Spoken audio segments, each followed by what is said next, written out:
How's it going, guys? Nathaniel here. I hope you're having an absolutely fantastic day. In today's video, we're going to be going over the PTR patch notes. Hopefully it will come out. I don't know exactly when it's going to be coming out, the full release of this event and all that stuff. But hopefully, I'm guessing maybe within a week or two, we'll be able to have it. We'll be able to play it, and we'll be able to jump into the game and just enjoy it. So let's look at some of the changes that they have made. So let's hop on over there.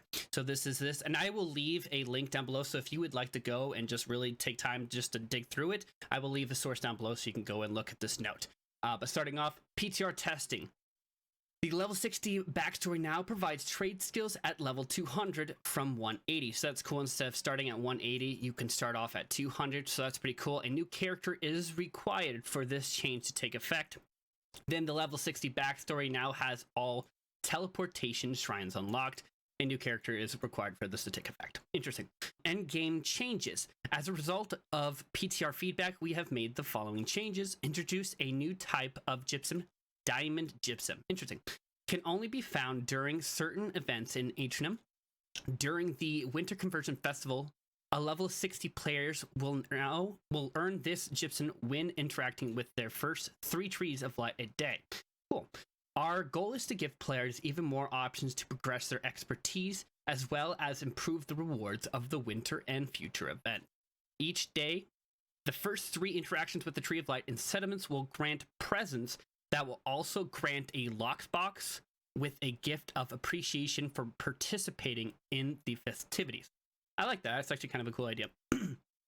Reduce the cost of crafting a gypsum orb from 100 to 2.5 coins, and a gypsum cost or a gypsum cast from 475 to 5. We decided there was no need to add another coin expense for our level 60 players, but kept a minimal amount so endgame territory often.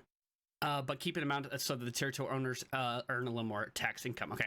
Reduce cooldown on Topaz Gypsum attunement potions from weekly down to daily, which means players will now be able to earn enough Topaz Gypsum to craft an orb each day. Love that. I'm all about that. We also reduce the crafting ingredients to make it less difficult to craft and increase the drop rate of Topaz Gypsum when the potion is in effect.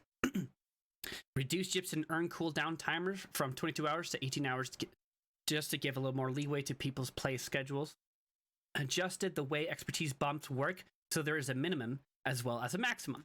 The average minimum is set to 2 and the maximum starts at 5 and bumps down to 2. Our goal is to average the around 35 bumps required to get from to get from minimum to maximum expertise. Gypsum is now rewarded for completing an event rather than given in the reward cash from the event. Please note that there are 2 known issues we will address before this feature goes live. Corrupted breaches currently give 2 amethyst gypsum. This should be 1. Okay. It is possible to earn more than 10 topaz gypsums a day. This is beyond the intended daily limit. Okay. So I'm guessing from what it's saying, instead of having 2, so just cut in half. So maybe you're only supposed to earn like 5 a day, maybe? Who knows? I did make a video on the perk changes. So the new perks, logging efficiency, logging speed increased by 5 to 25. Mining speed increased by 5 to 25%. Skinning speed increased by 5 to 25%. Harvesting speed increased by 5 to 25%. So it looks like they made some changes from what I remember in the last video that I posted about this. Those were a lot lower, so I think they increased some of these a little bit, so that's pretty cool. Plague crits.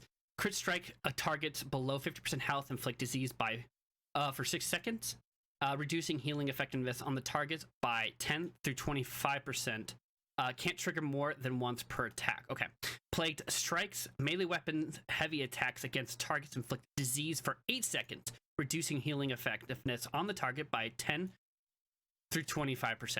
Can't trigger more than once per attack. Thwarting counter. Melee weapons deal 5 to 15% additional damage against targets with an active crit. Trenchant recovery. Fully charged attacks heal the player for 10 through 30% of the damage dealt. Then the perk bug fixes. Fix for the rogue perk to no longer increase crit damage on standard crits. It will now apply to backstabs only. Interesting. Then there's a few general changes. Expertise levels per slot now shows on the inventory screen. Fixed in number of bugs to the Winter Convergence Festival. made several balances to changes to the Adventures Convergence Festival, including making related encounters less punishing for solo players. Fantastic. I'm all about that because most of the time I play by myself. Fixed a number of NPCs who were buried in the recently fallen snow. That's horrible. I hate snow, and that's actually really, really funny that the people or NPCs were getting buried in it. So that's actually really funny. Fixed a number of bugs with a new camp skin system. I was wondering about that because I opened it up and I was trying to apply it, and it wasn't telling me how to get it, and I couldn't like put any of the skins on the new camping system. I love that they have cosmetics so you can change how the camp system looks, but I was wondering why it wasn't working. So it was just a bug. That's good. So they're going to fix it. I'm all about that. Fixed a bug causing the screen to blur after interacting with a crafting station. Fixed a number of description issues on new items. Fixed it with a fountain message not counting skilled corrupted tendril.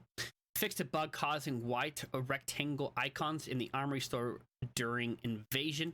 Fixed a bug with missions message icons from the map and compass. Okay, cool. So it's cool. They're doing some changes. It's always good to see some updates and stuff like that. And I just kind of wanted to show you guys a little bit of what that is, in case you don't want to go to the link. If you want to look at the link, I will leave it. Like I said before, I will leave the source to it down below so you can go and read it for yourself. But I just wanted to make a quick little video that we're talking about that a little bit. So anyways, guys, hope that was informative. Hope you learned something new. Hope you guys have a fantastic day, and we'll see you next time. Peace.